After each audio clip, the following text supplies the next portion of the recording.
उत्तर प्रदेश के इटावा जिले के एक बेहद गरीब और पिछड़े परिवार में पैदा हुए मुलायम सिंह यादव ने स्टूडेंट लाइफ से राजनीति में दिलचस्पी लेनी शुरू की और तमाम मुश्किल हालातों के बावजूद विपक्ष की राजनीति के शिखर पर जा पहुंचे।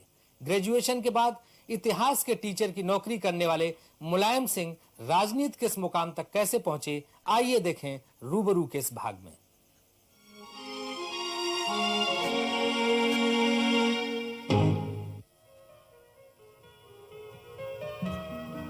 स्कूल के दिनों से ही नेता के नाम से मशहूर मुलायम सिंह यादव का जन्म सन 1939 में इटावा के एक गरीब किसान परिवार में हुआ। जब वो 7वीं कक्षा में पढ़ते थे तभी उन्हें सोशलिस्ट पार्टी के किसान आंदोलन में जेल जाना पड़ा। बाद में वो डॉक्टर राम मनोहर लोहिया के विचारों से प्रभावित हो समाजवादी बन गए। मुलायम सिंह को बचपन में कुश्ती का भी शौक था। वो 1959 में आगरा मंडल के कुश्ती के चैंपियन बने। 1967 में उन्हें संयुक्त सोशलिस्ट पार्टी के टिकट पर चुनाव लड़ने का मौका मिला और 28 साल की उम्र में सबसे युवा सदस्य के रूप में वो यूपी असेंबली में पहुंचे। सन 1974 में मुलायम सिंह चौधरी चरण सिंह की पार्टी भारतीय लोक दल में शामिल हो गए। 1975 में इमरजेंसी के दौरान वो 19 महीने जेल में रहे।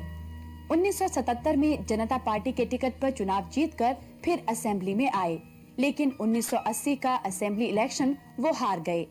बाद में वो विधान परिषद में विपक्ष के नेता बन गए। सन 1989 में मुलायम सिंह पहली बार उत्तर प्रदेश के मुख्यमंत्री बने। 2 नवंबर 1990 को अयोध्या में कार सेवकों पर फायरिंग करवाने के लिए वो काफी चर्चित रहे। चंद्रशेखर के प्रधानमंत्री बनने पर जनता दल छोड़कर वो समाजवादी जनता पार्टी में चले गए, लेकिन सन 1991 के चुनाव में हार के कारण उन्हें चीफ मिनिस्टरशिप से त्यागपत्र देना पड़ा। सन 1992 में उन्होंने समाजवादी जनता पार्टी भी छोड़ दी और समाजवादी पार्टी का गठन किया। सन 1993 के असेंबली इलेक्शन में मुलायम ने बहुजन समाज पार्टी के साथ गठबंधन कर लिया। चुनाव परिणाम समाजवादी पार्टी बहुजन समाज पार्टी गठबंधन के पक्ष में रहे।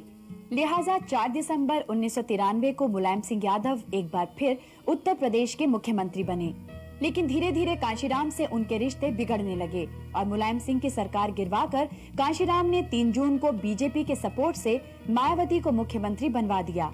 आजकल मुलायम सिंह रैलियां और जनसभाएं करके आने वाले लोकसभा चुनाव की तैयारी में जुट गए हैं।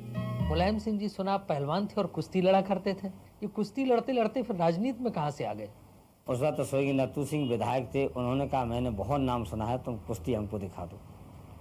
तो हम कुश्ती लड़ गए और उनको कुश्ती हमारी पसंद आ गई।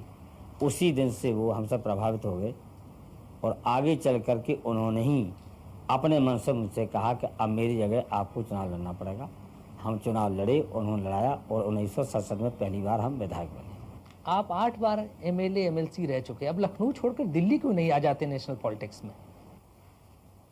अभी दिल्ली आने का मैंने सोचा नहीं था, लेकिन अब मैंने ये जरूर सोचा है कि दिल्ली में समाजवादी पार्टी के लोगों को ज़्यादा से ज़्यादा पहुंचाएंगे। हमारा लक्ष्य है कि अब जो दिल्ली में प्रधानमंत्री बने वो समाजवादी पार्टी के समर्थन से बने, हमारी मर्जी का प्रधानमंत्री हो, ये हमारी इच्छा है और इसलिए हम पूरी शक्ति अब पार्लियामेंट के चुनाव में लगा दी है। आपने एक बार कहा था जब आपको चंद्रशेखर जी गृह मंत्री बना रहे थे दिल्ली में कि हम लखनऊ में मूंगफली बेच लेंगे लेकिन दिल्ली नहीं जाएंगे। ये सही है, चंद्रशेखर जी ने हमसे कहा था, लेकिन जब चंद्रशेखर जी को हमने समझा दिया कि अभी हमें लखनऊ ही रहने दीजिए तो वो मान गए थे। अच्छा, आप अपनी पार्टी को गरीबों की पार्टी कहते हैं, लेकिन आपका जो दफ्तर है लखनऊ में 5 स्टार होटल जैसा लगता है।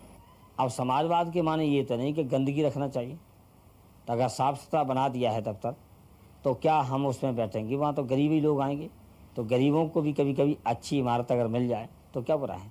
आप तो कहते हैं कि आपकी सरकार पिछड़ों की सरकार थी, जो जिसमें दलित और पिछड़ों की बात मानी जाती थी, लेकिन आप पर आरोप है कि आपकी सरकार को उद्योगपति संजय डालमिया, राज बब्बर और अमर सिंह चलाते थे। ये पूरी तरह से गलत है।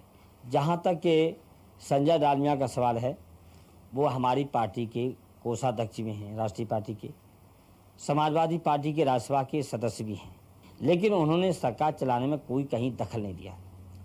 जहाँ तक दूसरा आपने नाम लिया है राज बब्बर का, उन्होंने बेहतर समाजवादी पार्टी को समझा और समाजवादी पार्टी में शामिल हो गए और राज्यसभा के मेंबर भी हैं, तो स्वाभाविक है वो तो हमारी पार्टी के साथियों में से हैं।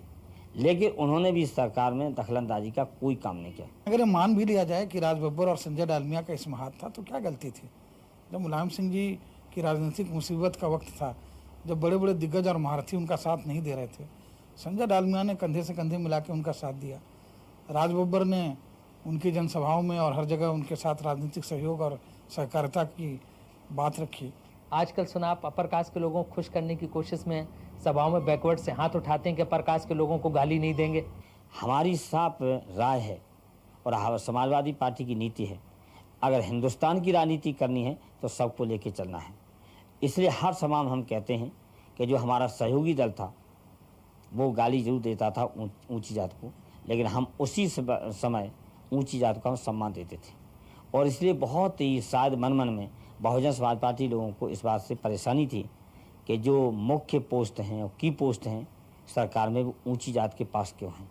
बीजेपी ने जो आंकड़े निकाले हैं उसमें कहा गया है कि 70% यादवों को आपने पुलिस में भर्ती करवाया।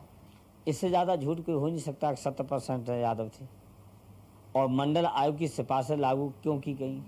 इसलिए की गई थी कि उनका हिस्सा ज़्यादा बढ़े तो सब बैकवर्ड का हिस्सा बढ़ा। तो जब सब बैकवर्ड का हिस्सा बढ़ा तो हो सकता है कि यादवों की तादाद ज़्यादा बढ़ गई हो। कल्याण सिंह का आरोप है कि बैकवर्ड्स के नाम पर सिर्फ यादवों को नौकरी दी गई। उनको हमेशा झूठ बोलने की आदत है। जैसे वो एक जो गरीब जात है या बैकवर्ड जात, उसको भी विभाजित करने के लिए कई बार उन्होंने इस तरह के बयान भी दिए।